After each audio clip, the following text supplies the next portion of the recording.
हम सबने जीवन को क्रोध को अनुभव किया है और आज भी हम छोटी छोटी बातों पर भी बड़ी बातों पर भी क्रोध से रूबरू होते रहते हैं। हालांकि क्रोध प्राकृतिक रूप से हमें मिला है, लेकिन ये एक आदत भी बन जाती है। अगर हम इस पर कंट्रोल नहीं करते तो फिर यही क्रोध की आदत धीरे धीरे हमारे स्वभाव में पकनी शुरू हो जाती है और हम क्रोधित रहना शुरू कर देते हैं।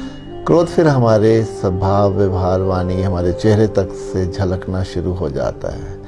क्रोध की ऊर्जा को अगर हम देखें तो ये हमें एक ही ऊर्जा मिली है। या तो अगर हम इसको क्रोध की तरफ ले जाते हैं तो हम अपने जीवन को, अपने आसपास के लोगों के जीवन को, अपने रिश्तों तक को तहस नहस करने लग जाते हैं। और वहीं अगर हम इसकी एनर्जी को चैनलाइज करते हैं तो फिर यही क्रोध करुणा बनकर हमारे जीवन को एक अलग ही दिशा में ले जाता है। क्रोध और करुणा में अगर हम फर्क देखें कि क्रोध किसी की गलती पर आ जाता है, हमें लगता है वो जानबूझकर किया है, या कोई भी गलतियां कर भी देता है, कोई भी लापरवाही कर देता है, तो हमें लगता है कि हमारा नुकसान हो गया और हम उस पर क्रोधित हो जाते हैं। लेकिन वहीं जब ऊर्जा करुणा बन जाती है तब हमें लगता है कि उस व्यक्ति के जीवन में कुछ उथल पुथल है, वो व्यक्ति कुछ डिस्टर्ब है, तभी वो अपने जीवन में गलतियां कर रहा है। तो फिर हम उसको सहयोग देते हैं, उस पर क्रोधित नहीं होते हैं। ये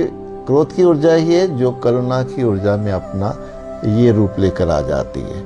अब आसपास हमारे कोई भी अगर व्यक्ति क्रोधित है या हम ज़्यादा क्रोध में रहते हैं तो हमें ये जानना होगा कि कोई भी क्रोध पहले हमें ही जलाता है, फिर वो दूसरों तक पहुंचता है। और हमें एक बात याद रखनी है कि अब जब तक हम क्रोधी होते हैं हमारे पास कोई भी आना नहीं चाहेगा, और वहीं जब हम करुणामयी होने लगते हैं तो फिर हमारे पास से कोई भी हटना नहीं चाहता।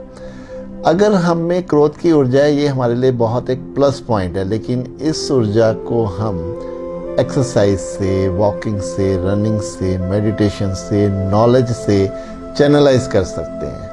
अगर यही ऊर्जा जो है हमारे अध्यात्म के मार्ग को खोल देती है और हमें उस रास्ते पर ले जाती है जिस रास्ते पर चलने के लिए हमने इस संसार में जन्म लिया है। याद रखें, ये जो क्रोध की ऊर्जा है यही करुणामयी होकर हमें मुक्ति और मोक्ष की तरफ ले जाती है।